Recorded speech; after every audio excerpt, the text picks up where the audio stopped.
Welcome to Bite at a Time Books, where we read you your favorite classics one bite at a time. My name is Bree Carlile, and I love to read, and wanted to share my passion with listeners like you. Be sure to follow the show on your favorite podcast platforms so you get all the new episodes. Or you can follow the show on YouTube, where we have playlists for all the stories.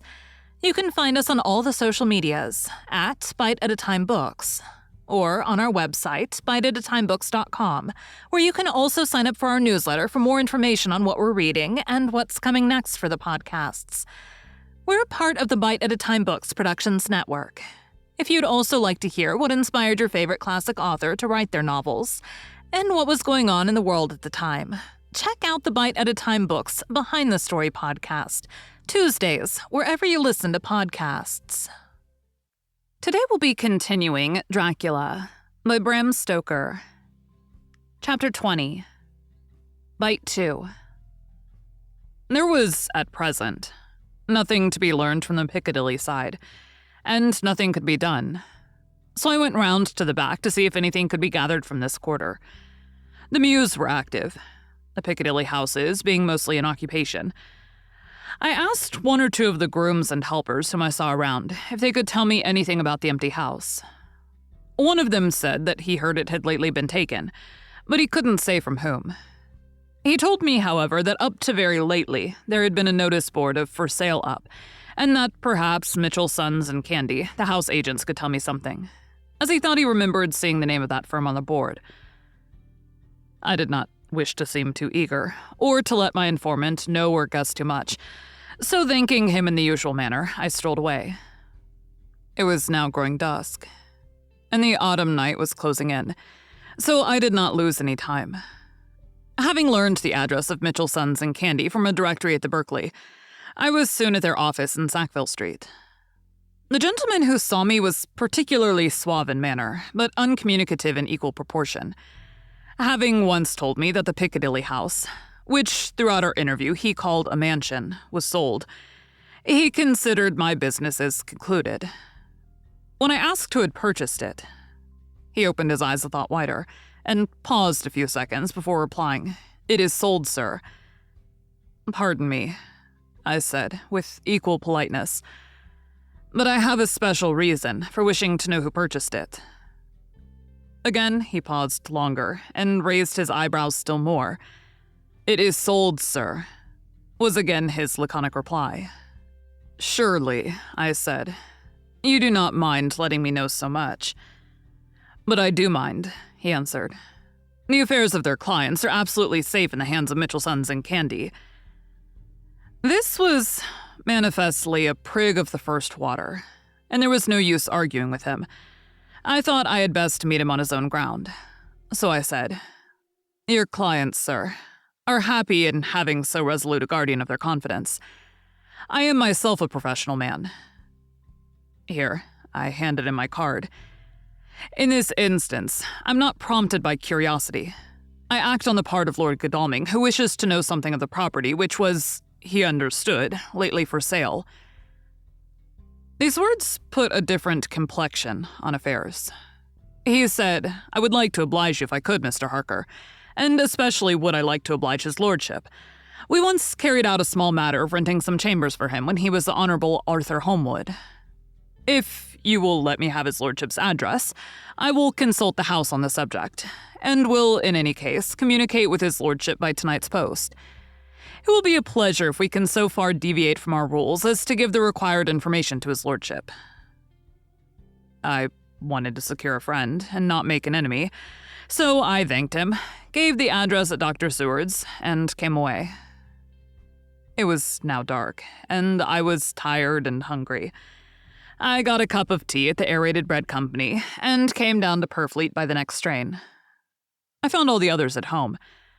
Mina was looking tired and pale, but she made a gallant effort to be bright and cheerful. It wrung my heart to think that I had had to keep anything from her, and so caused her inquietude. Thank God this will be the last night of her looking on at our conferences, and feeling the sting of our not showing our confidence. It took all my courage to hold to the wise resolution of keeping her out of our grim task. She seems somehow more reconciled, Or else the very subject seems to have become repugnant to her. For when any accidental allusion is made, she actually shudders.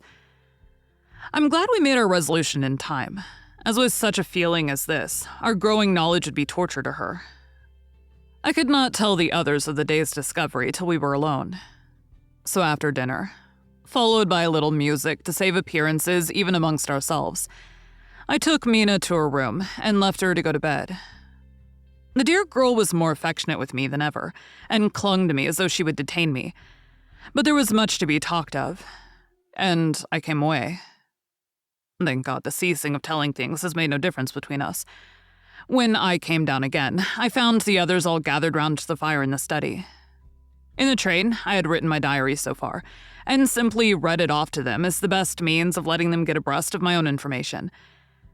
When I had finished, Van Helsing said, "This has been a great day's work, friend Jonathan. Doubtless we are on the track of missing boxes. If we find them all in that house, then our work is near the end. But if there be some missing, we must search until we find them. Then shall we make our final coup, and hunt the wretch to his real death." We all sat silent a while, and all at once Mr. Morris spoke. "Say, how are we going to get into that house?" "We got into the other," answered Lord Godalming quickly. "But Art, this is different. We broke house at Carfax, but we had night and a walled park to protect us.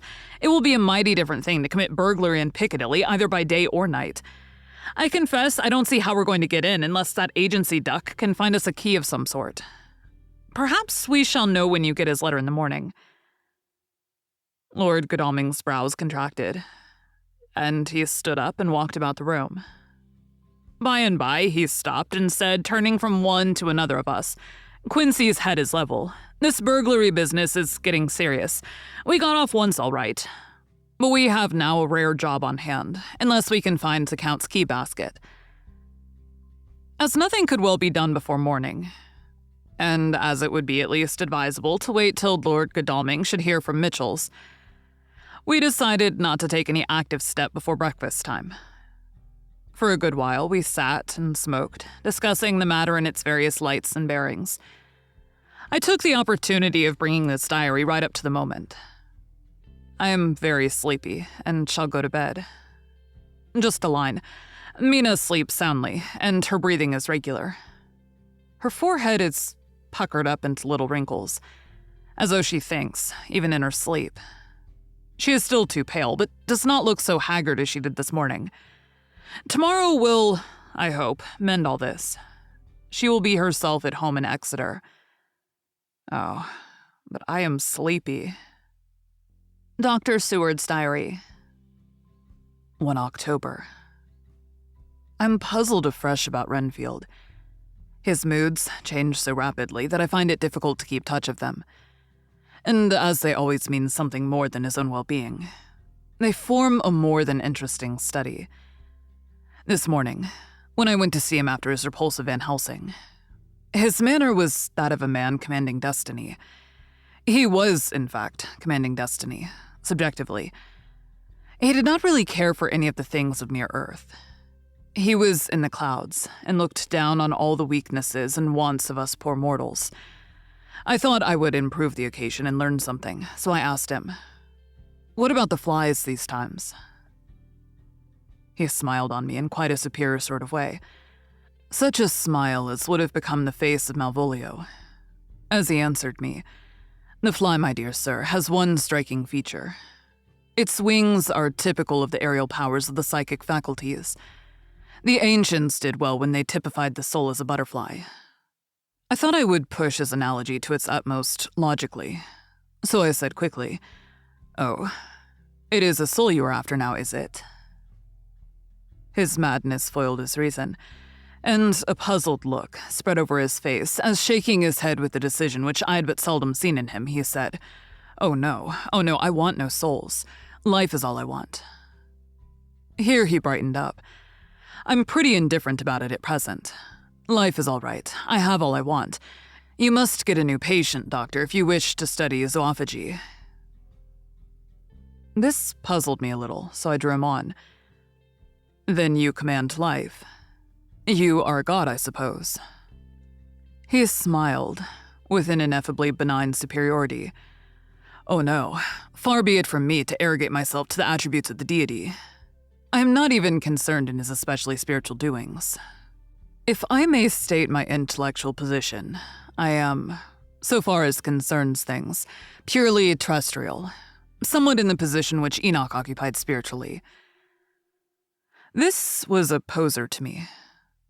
I could not at the moment recall Enoch's appositeness, so I had to ask a simple question, though I felt that by so doing, I was lowering myself in the eyes of the lunatic.